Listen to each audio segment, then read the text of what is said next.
Hi guys, welcome back to the Self-Love Archives, or welcome if it's your first time here. I have a really special guest today.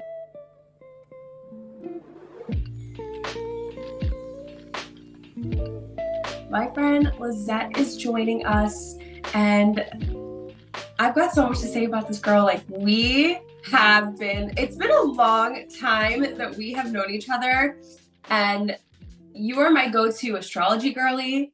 We have done guided meditations and so much self-reflection and just all of our conversations. I wish the world could hear our conversations actually, because they are so insightful and so amazing. So I'm so excited to introduce you guys to my friend Lisette, and we're going to chat about all things self-love and astrology. And I'm so excited to jump into it today. Hi, Lisette. Hi. Thank you for that little intro. I know. What has it been? Probably 2019, I think was when it was before COVID that we met. Oh my goodness, yes. I would even say it might have been before that, but it definitely was no earlier than 2018, Yeah. but it was just right before. And then we went into this whole shit show. To introduce myself, my name is Lizette. I am from Western Mass. I have been studying astrology seriously since 2018. I have known about astrology ever since I was little. My older sister, back in the 90s, was into astrology, but to the point where she knew about the sun moon rising. So she knew more than just the sun sign, but that was the extent of what she knew and what I ended up learning. And then in 2018, I really kind of started you can call it a self-love journey, or just simply doing the work and doing shadow work and things like that. I was working alone. I was in a really isolated workspace because I was working 3 to 11 and I worked by myself. So during the day, all my friends were working, so I couldn't hang out with anyone. And then at night, I was working, so I couldn't hang out with anyone. And I ended up just hanging out with podcasts and the internet because that was my form of connection. Mm-hmm. And there was one woman that I was learning from. Her name was Lacey Phillips. At the time, she is like a manifestation person, but she really heavily focuses on shadow work.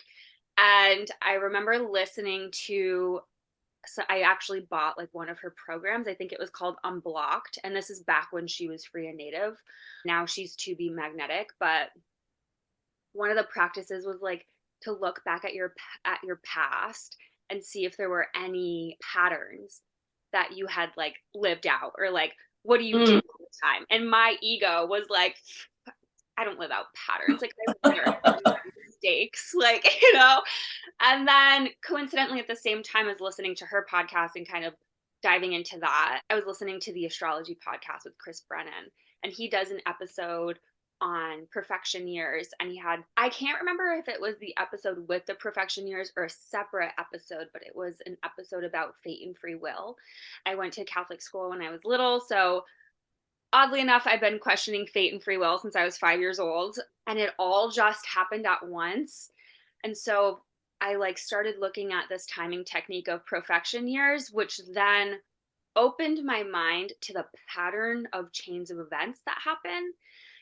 And then I kind of got this new perspective for what Lacey was talking about, of shadow work and repeating behaviors or repeating scenarios, or scenarios repeating in your own life, kind of not to say that you are asking for it, but when you're just living in a certain cyclical pattern, of course you're going to fall into dating the same guy over and over again, or having the same kind of boss at work over and over again, kind of finding yourself in these similar situations. Then when I looked at the perfection years and got the outside and objective perspective of the planets and the houses, and then I could put that into the psychological perspective of shadow work and repeated behaviors, it all just clicked for me and it changed my life. I love that. I feel I see that a lot with a lot of people who are in this healing journey for themselves, but also a self-love journey, but also love astrology. They're like, okay, let me piece together this psychological shit that I've been going through with the astrology, almost like a puzzle. And it blew my mind when I started doing that. I mean, you were there for that journey. So it was just like crazy. And before I really got into astrology and understood it, you were one of the initial people that helped me really understand astrology. Thank you. And it was crazy how eye-opening all of it was. And you're right, it literally showed you the patterns of your life. Mm-hmm. Astrology is patterns. It's a study of patterns. I always say too, like everyone's like, it's oh woo woo. I'm like, it's really just the study of patterns. Like it's not anything crazy. It's just that I can't even say like there's no physical evidence to back it up because I'm like, there's just not physical evidence here on Earth. It's up there, you know? Yeah, I mean, I'm like going back to school right now for a degree in psychology, and I already have a minor in it. I'm going for a bachelor's degree. So I have all the theory and like the fun classes that I would consider fun because theory is just more my jam. And Mm-hmm. all I have left is the science classes of psychology and like doing the research and the scientific method and all of that. And it's just Mm-hmm. not my jam. It's a little cold for me, if that makes sense. Yes. Like It's memorizing things. Yeah, or also just like I don't want to count. I don't want to like look at data. Like I don't Yes. like I just want to talk about the results. Like you Yes. somebody that's I'll pay someone else to do the data. I mean that's what we do, right? Anyway, Give me the data, I'll look at it. yes. But it's funny that you bring this up of like, people are like, "Oh, you can't prove or there's no tangible like data, right, about astrology and you can't there's no scientific method for astrology." But it kind of cracks me up because when you're doing the scientific method, you have to have like a control group and you have to like everything has to be so meticulous in some way. I mean, it's Mm-hmm. hard with people, right, and humans because there's a lot of gray area and nuances and things like that. But like, even if you were doing a science experiment with chemistry, the moon, the planet Earth at every given moment is never on the same trajectory path. So, like, no actual science experiment can ever be perfectly replicated because the planets and the earth are always at a different like no space and time is ever the exact same. So how are Yep. you actually claiming that this is perfectly replicated because it's not? Mm-hmm. So how can you not take into consideration the planets and things like that? Because they're creating like such an astronomical difference and impact on everything that we do. It's just funny to me. Like you want your perfect science and your perfect numbers and your perfect data, and yet you like there's no such thing.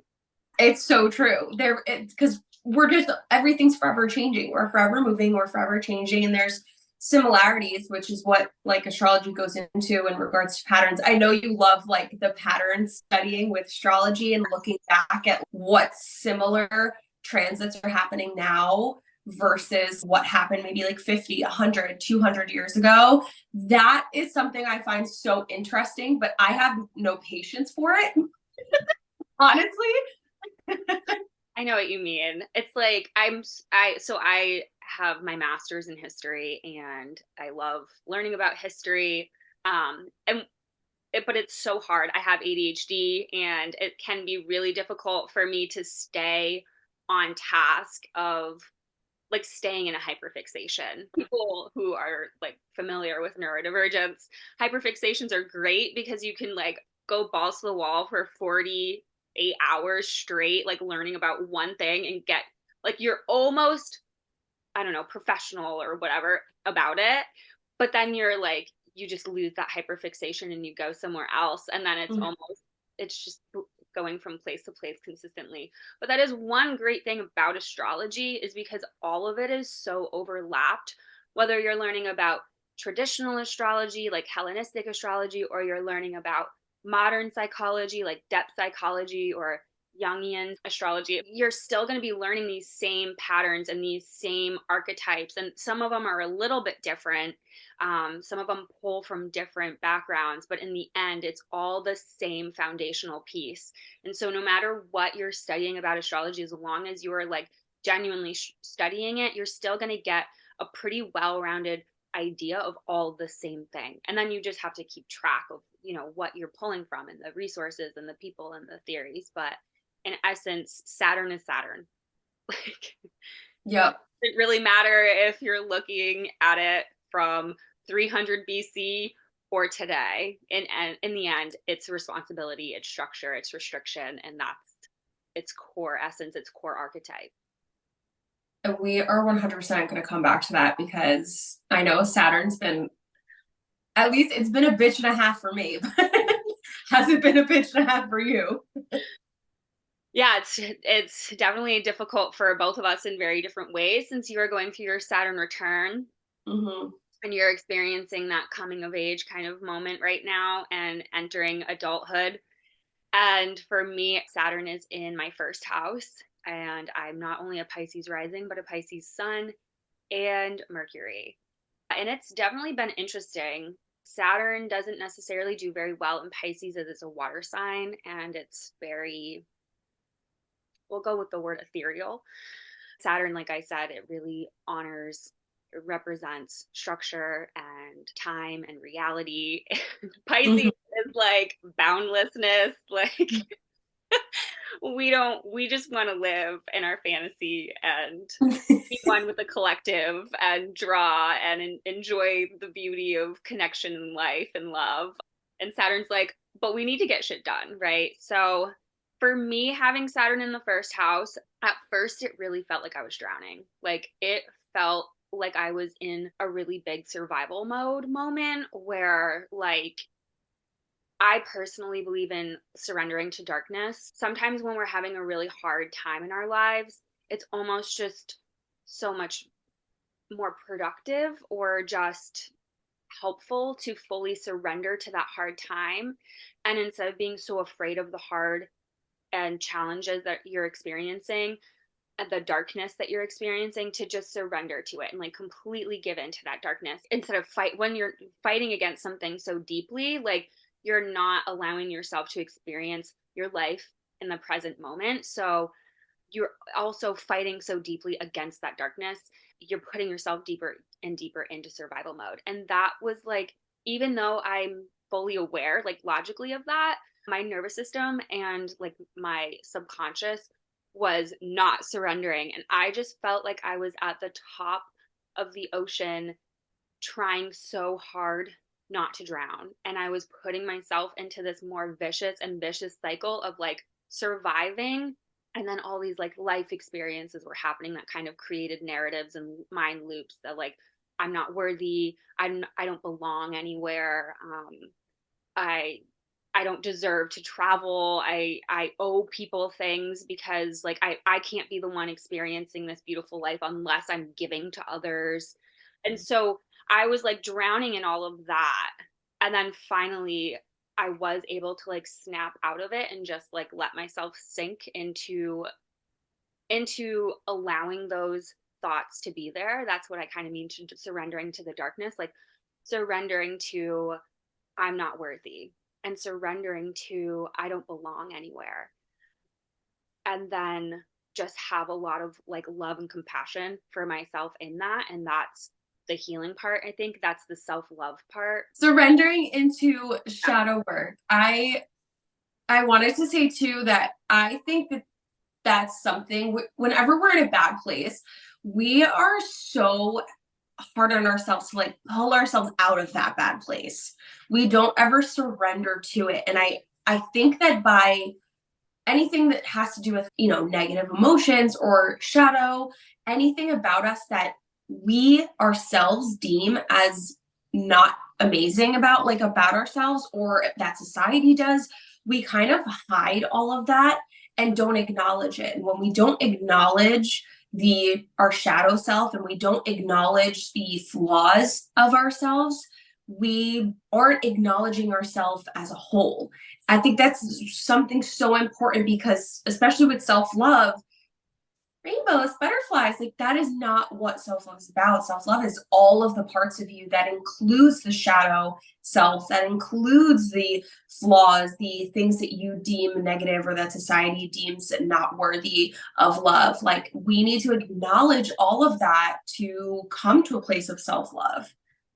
Yeah, 100%. And the more you reject these parts of yourself, the bigger the shadow you're creating. Mm-hmm. So, and that's kind of goes, it's like hand in hand with that sensation of drowning that I was experiencing. It was really just like a sensation of survival mode. And part of that is when we're running, it's the same thing running, drowning from our shadows. We're going to be creating a bigger and bigger stimulus to our nervous system, to our mind, to Mm-hmm. our brokenheartedness in that moment. Because and that's part of what it is. It's like it's not easy to think that you don't belong somewhere. It's harder to feel like you don't belong somewhere. And then it can be harder to admit to yourself that you don't feel like you belong somewhere. And that's just an example. It could be anything. Like if it's feeling unlovable or not feeling worthy of things or feeling like you're not good enough, like you haven't accomplished enough and stuff like that. Like it doesn't matter what the narrative that the mind is providing you at that moment. Sometimes it's just saying it out loud and admitting it and like feeling it full body land in your system of like, damn, that's how I feel. And like actually acknowledging these things out loud is also so transformative. The past couple of years have been very slowly trying to just let go of perfection. Slowly, like 1 year at a time for me, like just letting go of perfection even more. And I can tell like I retract that sometimes and get mad at myself for letting go of the perfection, because I think in some ways trying to get something like not, it's like knowing that nothing is ever going to be perfect, but then, a step under perfect, like it's knowing when to actually put the work into something that should be, Mm-hmm. pristine versus like when you can just let it go. That's actually a perfect segue for you to talk about Saturn in your seventh house and your SOS. return. SOS. I have talked about this on the podcast that I am in my Saturn return. It's been interesting because we're only about like 6 months, if that, in a 2 year journey Yeah. with my Saturn return, with Saturn being in Pisces. For me, I have a Pisces stellium in my seventh house of relationships. Yay. I think that my sun being in Pisces, my Venus also being in Pisces, lightens the load for this Saturn a Yeah. bit. It would be like a full throttle time stellium if it wasn't Saturn involved. Like if it was like Mercury, Venus, and the Sun, like it would be all like it would be great. Yeah, it's a lot. I was doing a little journaling on my walk today, and I have really set a lot of boundaries, some really big and some very small, but can be, life changing in the day to day, life changing, Yeah. that feel very unlike me, but also remind me of how too open I am sometimes. Like, I am the person that gets back to your text message in 5 seconds.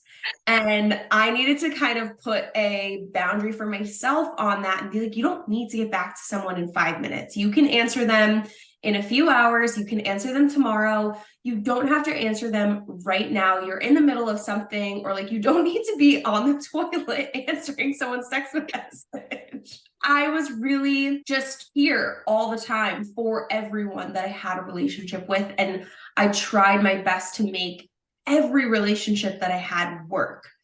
And in this Saturn return so far, I've really put the boundaries more on myself, and not necessarily like I've made very few with people, but I've made a lot with myself in regards to my relationships with other people.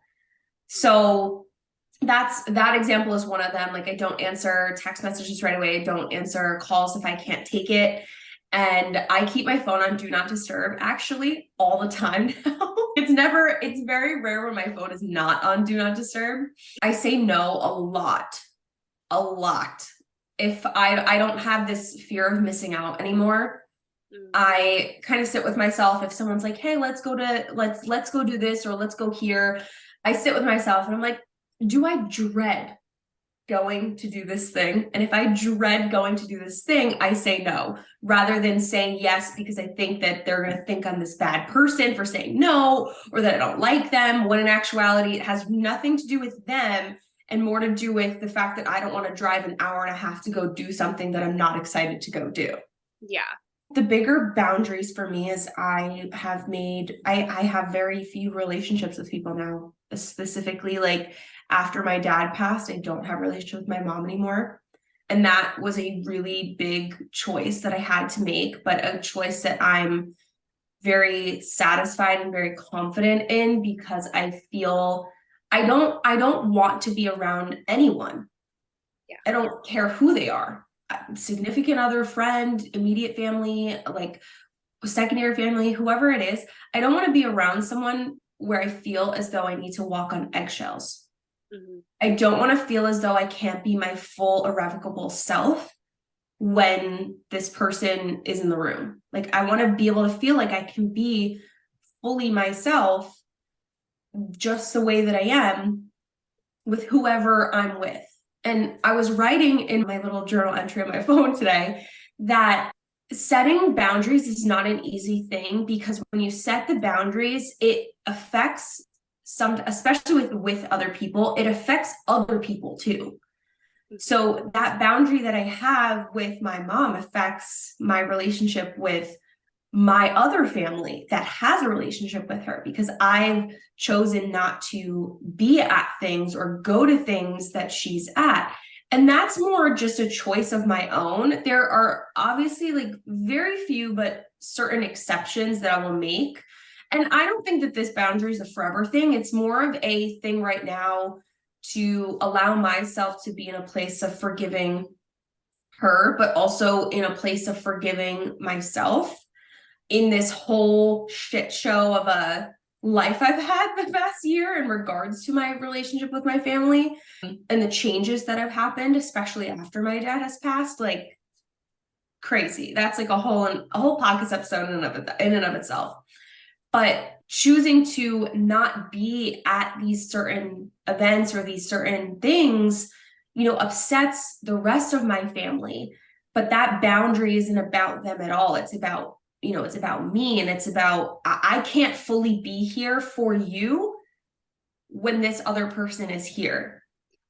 And it's very difficult to explain that to someone who, I guess, understands why I have the boundary, but chooses to, go about their relationship with the person like in their own way.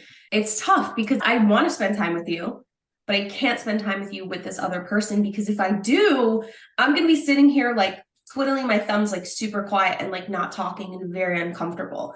And I would never want someone to be uncomfortable when they're hanging out with me. It's coming to that place of either accepting and forgiving and understanding, or honestly less of the understanding and more of just the forgiving and moving forward that needs to happen. The biggest boundary that Saturn has kind of just like put in my face, like, hi, so what are you going to do about that? Here you go.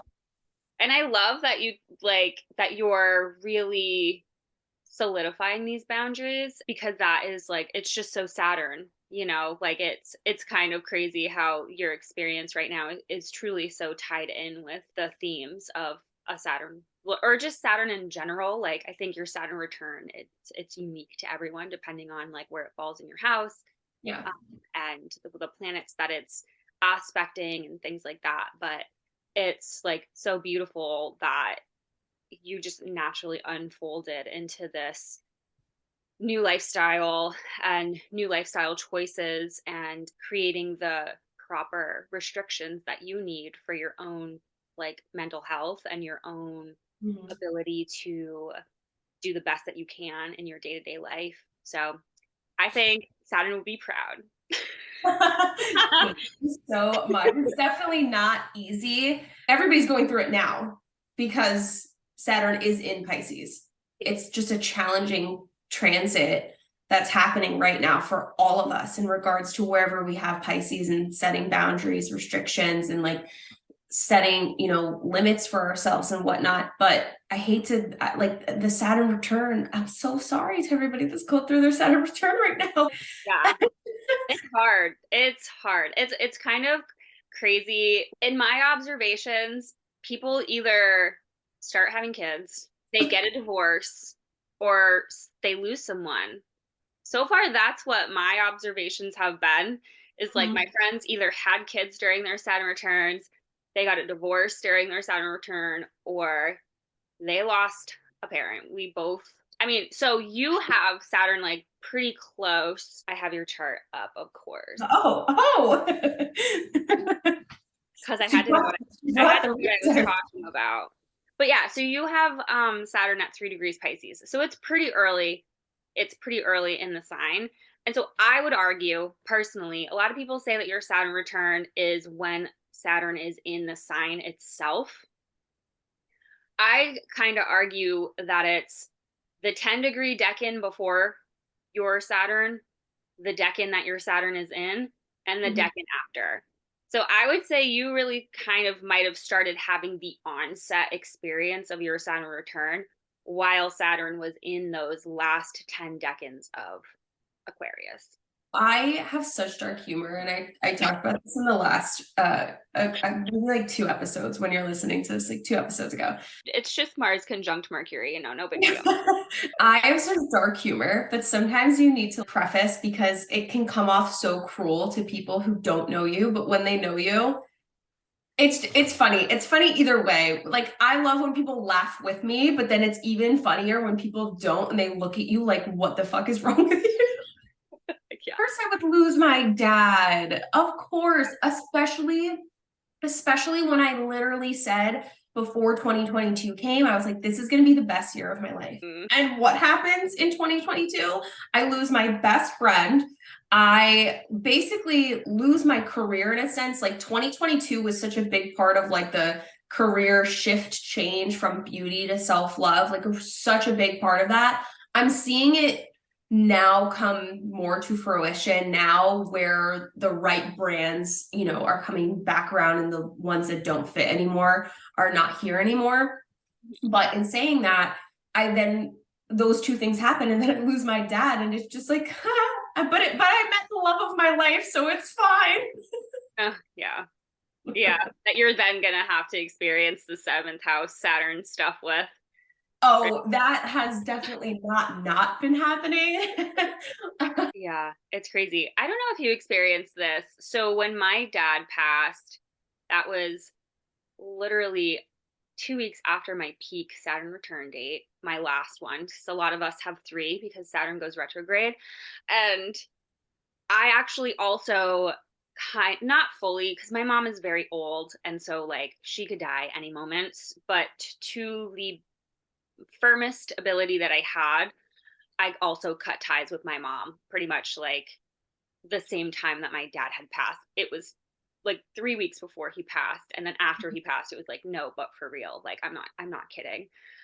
And I really think I healed a lot of my motherhood wounds, like then, or my mother wounds. And after healing those, I don't know if you're kind of experiencing this and like coming to terms, like something like death, especially death of a parent or someone so incredibly close to you, it really brings everything into perspective. And for me, my dad's passing really helped me like just see through some of the bullshit that I was even creating and contributing. As an example, some parents can really harp on things, right? And they're like, you, when you were little, you were like this, and like you were the problem, you were the problem.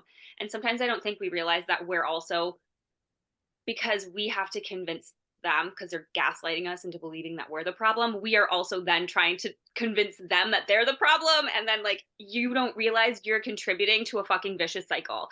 So I was able to snap out of that and pretty much heal and really transform some of those wounds and just kind of like release them. But now I'm noticing all these smaller things, and I think that's what I really went through this year. Had like earlier on, I was going through the like, I don't belong in certain spaces, or I'm not worthy, or I owe things to people. It's like my mother wound and my family wounds were so loud that could could never really hear all these other little things. And I'm really noticing in my relationships how either those wounds from my mother have been playing on in my other relationships in little ways that were very subtle, or just simply wounds that I have from childhood that were from other impacts, that now I'm like, I feel like I have to start this whole healing journey over. And thank God, I do have to say, during the retrograde of Saturn, and now that it's turning direct, I do feel like I have more clarity. And like I said, I've been able to surrender into a lot of that stuff, and I'm not so much in that survival mode. But yeah, I really noticed once I started healing the big, big, loud family wounds, there are all of these little ones that are just bubbling up to the surface. And it's like, it feels like you're starting a new level, but you forget that you won the whole past level. It's like you're playing Mario and you like win one world and then you get to the next one and it's the same fucking game. It's like I still have the shell and the Yoshi and like the mushrooms, but like, why is this so different? I think it's like having like the shell and the mushrooms and having all that, you're going into the second world with this, this backpack full of stuff that can help you through that, through that journey. Yeah. That you need to go on to heal all of the, the smaller things that are now coming up because you healed the bigger one that were clouding the ones underneath. So I totally get that. I'm like teetering that. I'm at the stage of my healing, my relationship with both of my parents, but also the family. I don't know if I'm on to like the family yet. Like it's there. Yeah. It's there. I've heard it. It's there. But it's more so the parent wounds. When I was living with my dad before he passed, it was so I knew I was diving in. I wasn't like just experience. I was diving into literally all of my family, specifically my relationship with my dad, but not just the relationship that I have with my dad, but the relationship that I have with the home that I was raised in. And it was so much all at once. And there were just so many moving pieces. And for my dad to pass away, like in the midst of me moving back home, I was just like, really? And I luckily was able, especially throughout the whole process of that, to take myself out of it and initially dead anything that had to do with like me saying it's my fault, I should have been there, I should have noticed, like all of these different things. Like I deaded all of those. I was like, none of those are true. They never will be true. There is nothing that you could have done differently that would have, it's not your fault. I had to do the same thing when my dog had passed away, when Athena passed away.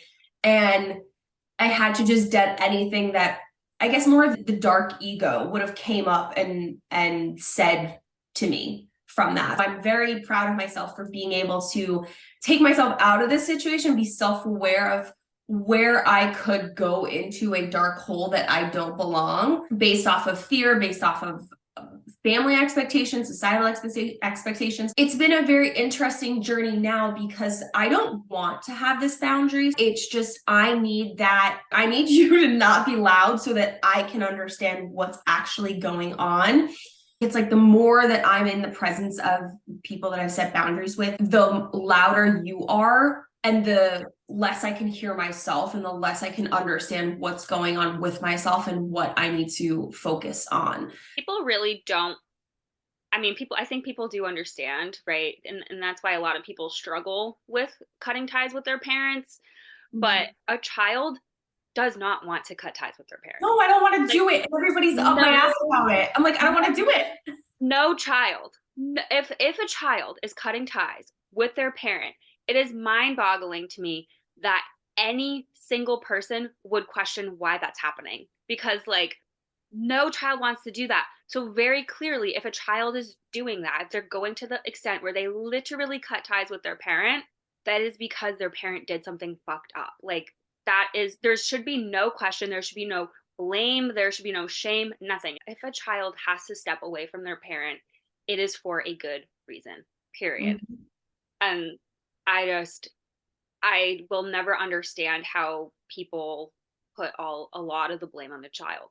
It's like, it's just kudos to you and, for being a person who is strong enough to do that, because Thanks. it's really fucking hard. Like, I know how hard it is, because we want our mommy. I hate it. I even hate that word. That word is cringy as fuck to me, but I will not deny and pretend like there are not nights where I want my fucking mommy, because I do. Because I'm human and I'm a daughter, and that person gave birth to me. But unfortunately, that person also traumatized the fuck out of me and abused me. And like, I had to let it go. I had to. So it's not easy. And I hope if anyone's listening to this, know that you're not alone, and know that we understand the struggle and the choice, but the power that comes from choosing yourself is so incredibly important, because Mhm. you can't even show there will be days where you can show up and you can make that effort. You can make an hour phone call or a 20-minute phone call or have a cup of coffee with that person. But first you have to heal yourself and get strong enough in order to put yourself in that situation and make that very, very conscious choice to be prepared. And like, my mom doesn't understand. If it was my mom's way, we would spend like 8 hours. She wants 8 hours together, which is like literally a work that's a work shift, mom. Like, what are you talking about, 8 hours? um she'll still get butt hurt to this day if we just have like a 3 hour thing. And I'm like, but mom, in all honesty, that's actually an 8 hour shift for me, because I have to prepare myself before I see you. And then I have to make sure that when I get home, I can like completely rewire or like console my nervous system in my body. And it's just insane how we, as children of abuse of any kind, like, this is what it's like to have a relationship with your parent. And that really, I had to learn a lot of that through my Saturn return. And I also that is like a huge, if you want to call it self-love, like a huge self-love practice. Because unfortunately, as much of self-love it is for me to not speak to my mom, it's also in some way harmful to me. And like, it's something that I have to work on all the time. So it is both. It's self-care to not talk to them, but then you also have to like cultivate this relationship with yourself to love yourself through, because it's like a painful security, if that makes sense. Yeah. Yeah. And I wanna personally be able to be in a better state to handle that, because I'm already so aware of it. But I think that what's happening now is that I haven't literally set the boundary to her. It's more of just my own boundary, and I've just chosen not to answer. Something really cool happened though that I feel like you would love. I started taking classes on intuition and getting into more of like my psychic intuition. And I wanted to do it less of the psychic part and more of the trusting my own intuition and trusting myself a lot more. And we actually had our second class like earlier this week, and I got to ask a question at the end for everyone to provide their intuition on. And the question was about my mom. And it was very interesting. And everyone's answers were all in the same boat.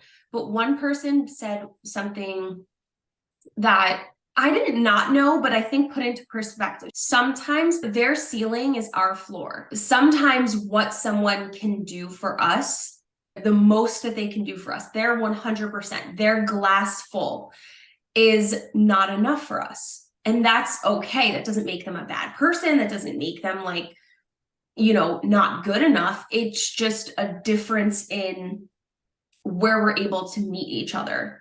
And they said it's probably not anytime soon that I would have like a relationship with my mom. And I feel that already. Like, I know that it's going to be a bit, it's going to take some time, but there is going to be someone in my life that will be a mother figure to me or for me that I need in order to kind of complete the steps of like healing that mother wound that I have. I love older women. Like, I actually have a lot of friends that are in their 50s, and I fucking love them. If you're looking to meet older women as friends, Like, you just meet them everywhere?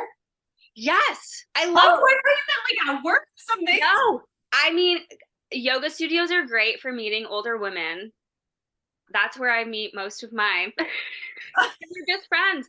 And then we'll get coffee sometimes after yoga. Oh, And I've been going to the same yoga studio now since 2018 or 17. And so I've just picked up lots of them along the way. It's it's great. They're so amazing. And a lot of them have mother wounds. And a lot of them, because they're mothers and they're not your mother and they don't have anything to do with your family, they will tell you how much they hate being a mother, which is great. Like, they're like, oh, someone who's young that because then they want to mentor you. They do. It's great. So they're like, well, I don't want to have kids. So I think that's another reason why a lot of people are like comfortable saying that to me, because they're like, oh wow, are you serious? You're serious? And then I'll say yes, and then they'll be like, wow, maybe I wish I didn't do that too oh sometimes. my And I'm like, I know. I think a lot of people feel that way, and no one feels good enough and safe enough to say that. But yeah, oh, yoga classes. That's my suggestion. I bet you, like, if you did pottery or some kind of arts and craft thing too, that could be a good place. I don't have the bandwidth for that kind of creativity. I don't know. I need to do that in the privacy of my home, so so I can fail at it by myself. I know I do make friends with my friends' moms pretty quickly. And I know the one, honestly, you know what's been so lovely? My boyfriend's mom, That's nice. I could cry. That's nice. I have guilt for some reason. I cannot get close to my mother-in-law. I don't know why. Oh, I can get close. I think it's because it's too close to home. And it's just like, I don't treat my own mom like this.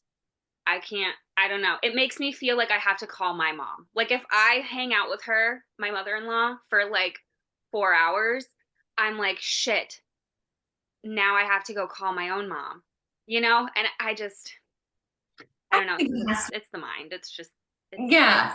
It's like that playing fair and that, that connection that you have like with your own mom and not wanting to not, I guess like not disrespected because you're not, yeah, that's what but it feels. that's probably what your mind's saying. Yes. In my mind, I'm like, it just makes me feel like a daughter, because and my mother-in-law called me her daughter. She only had two boys, so it's giving an opportunity that she never had.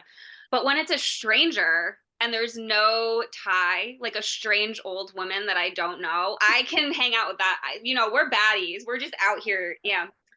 So That is so funny. first I'll just kind of say, like, what does self-love mean to me? Yeah, what does it mean to you and how does astrology intertwine into your self-love journey? self-love self-love literally is just like, I love myself. I think in the modern world, and a lot of people are talking about this, really, but at the same time, there's, I think, some crossover between self-love and self-care.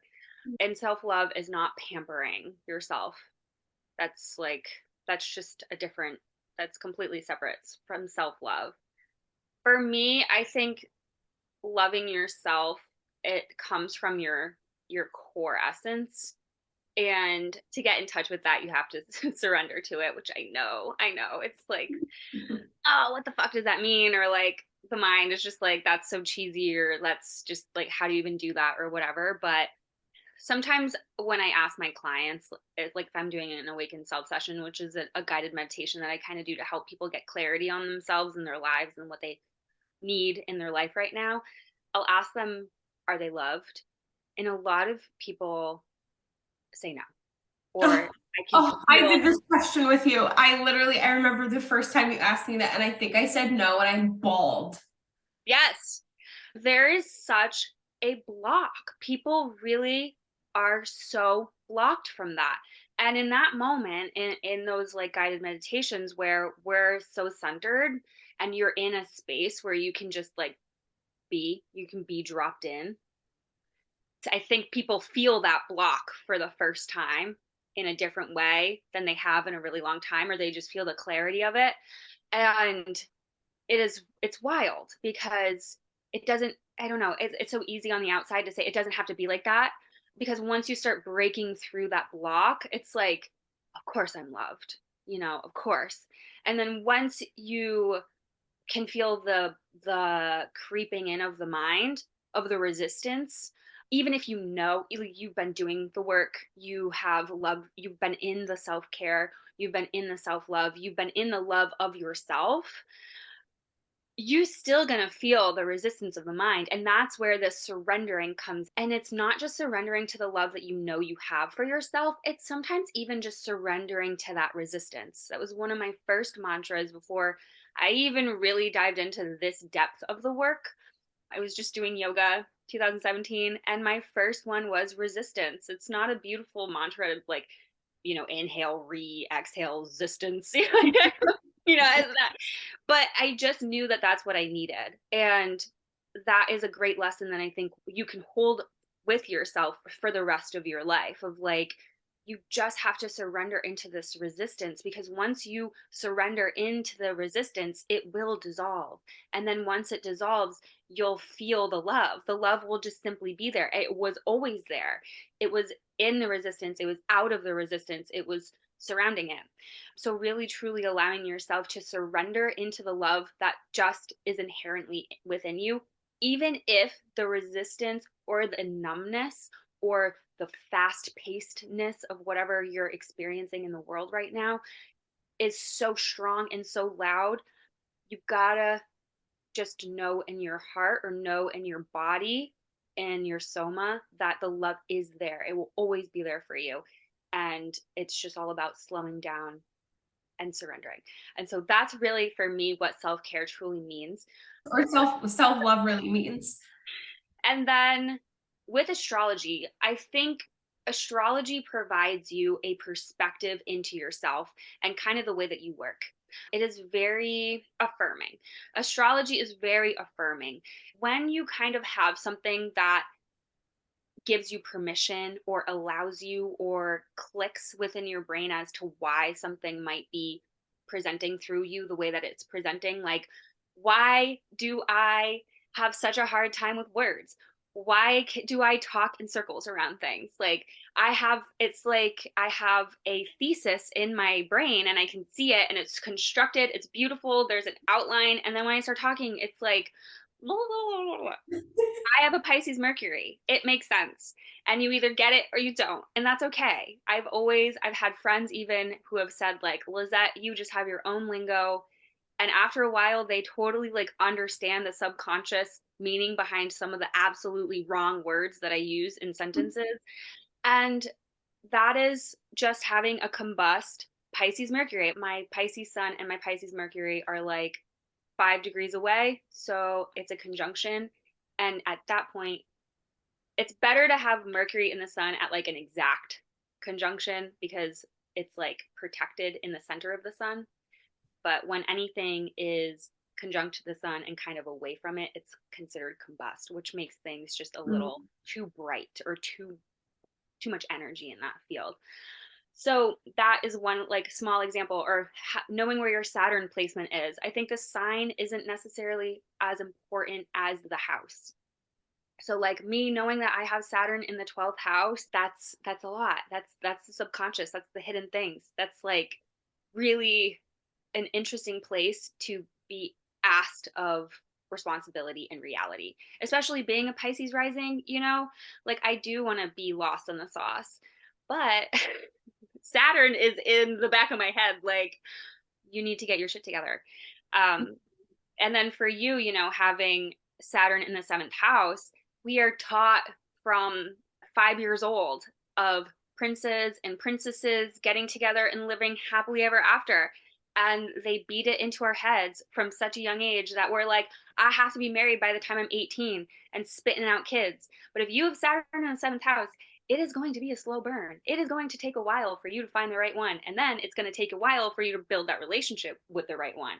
And then it'll take a while for you to build a house and a family with that right one, because Saturn is asking you to go slow and be responsible and foundational in your relationship. So this is how astrology can kind of help you understand who you are, how things are happening, why things are happening the way that they are. And then you can have either an affirmation of like, oh, I love poetry and art because I'm a Pisces. Or, oh, I can be really fucking distracted, and have compassion for yourself and love yourself through it, or celebrate yourself through it. Like, fuck yeah, I have Aries or my Venus is in Aries. So like, I'm fiery lover. I am not your typical person to date. I'm going to be a little different, especially because I have Venus square Uranus. That is, if you know, it is not a conventional placement. And so I have to have compassion for myself of not wanting a typical marriage that we are fed, right? And my partner has to be kind of understanding, whether they know astrology or not. At least I know that about myself, and I've affirmed that within myself. And then you can also, self-love isn't just what you do with yourself either. It's also how you like experience your relationships or experience yourself in the world as a whole. So all these things just kind of help you, all these insights through astrology help you cultivate self-love, because you're able to understand yourself better and live in alignment too. I love that. Is there like a specific placement or a specific house or sign or planet in someone's chart that they should start with? I'm gonna give like such a annoying astrologer answer to that, and that's gonna be, it really depends on your rising sign and your chart ruler. It's also gonna depend on where you want to start. Oh my gosh, I know the Pisces in me. I'm sorry. Because it's so true though. It's like, okay, well, are you a Virgo rising? Does writing really do things for you? Where is your Mercury? Is journaling the best practice? Are you a Capricorn rising? Maybe meditation is really good for you to be in stillness and in silence and in your mind's eye. But are you a Gemini rising? You don't want to sit still. You're going to want to go for a hot girl walk. So I think it really, but what if you were a Gemini rising with Saturn conjunct your ascendant?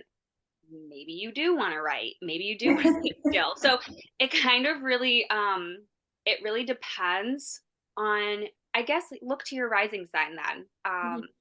And then get an understanding of your chart ruler. Anything in the first house. I'm like, anything in the first house of the self, but also maybe the fifth house of creativity, but then also maybe the third house of community, Overall, you want to take a look at like your whole entire chart. But I think starting with the rising sign just makes so much sense. I think it was the third episode, either the third or the fourth episode. If you guys want to go back and take a look at the third or fourth episode, I did actually talk about astrology and like the chart ruler and how to find that for yourself. And I mentioned all of the chart rulers for all of the planets, specifically if you're looking to whole sign astrology. So I think that's a great place to start, honestly. Maybe that's just me coming from a Virgo rising perspective, but I also have Chiron sitting there. I would also say too, to look to where you have Chiron. I know it's such a small planet, but I think it's one of like, you want to go deep, you want to go heal, go look at your Chiron. You want to know, are you even ready? Oh no. I have Chiron conjunct my Venus right now. And on the day of my solar return, so that on my birthday, when the sun is conjunct, okay, there's so many things, Julia. I'm out. On that day, the North Node, Chiron, will be conjunct my natal Venus and aspecting my sun, moon, and Mars by exact degree, because my sun, moon, Mars, and Venus are all exactly at 17 degrees. I'm just like, a lot. I know. I'm like, what is going to happen that day? I'm kind of excited because I feel the way that astrology always comes to fruition for me is the opposite of what I think is going to happen. Like, it's in the same realm, obviously, because the patterns, the predictions are there, but it, like, I'm over here thinking that the beginning of like my Saturn return, like I'm gonna break up with my boyfriend. Like, no, that's not what happened. It's the fears coming out of you when you see the challenging aspects or the things that might be a little tougher to understand in your own chart. Your fear and your ego takes over, and you're like, I don't accept that. I don't want that. Take that away from me. That's not in my chart. No. It's almost like when a Mercury retrograde comes around, you're all just like, oh shit, what's gonna happen now? Like, help, I'm gonna mess up everything. And it ends up just being fine. Like, you tripped maybe once and you forget you're 5 minutes late to a meeting. Like, it doesn't end up being like this crazy thing. Yeah, I'm so scared, but also I'm excited. I mean, it's a lot of destiny to me. It's just like, it's screaming destiny, like something, all the lessons that you've learned in your life up until now will probably come to fruition. Mm-hmm. And that's what I'm hoping for. I have a consultation scheduled for the 14th, so. Ooh, I'm excited. We're gonna have to do a follow-up and talk more about how this came to fruition for you, because that's really fun. Yes. Thank you so much for being here, for chatting with me. I think this was so amazing. I knew we were gonna have no problems talking. It was just gonna flow the way it was gonna flow, and it was gonna happen the way it was gonna happen. Yes, I know. We could like, I feel like we should go on vacation or something and just have like days upon days together. I don't even know what would happen. We would have like a year's worth of a podcast.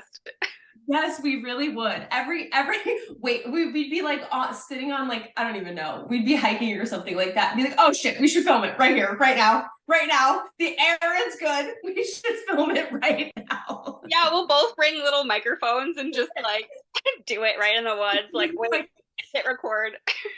It's gonna be us breathing. So yeah,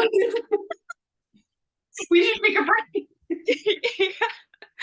I love you. Thank you so much for being here, and I'm sure we'll see you again. So please tell everyone until then where they can find you and where they can book with you, because I think that I call them guided meditation sessions, but they're self-awakened sessions. More so just so that whenever I talk to someone, they're like, what's a self-awakened session? And I don't have to go into detail, because I could talk for days. But tell them where they can find you and where they can book, because the self-awakened sessions are really life-changing.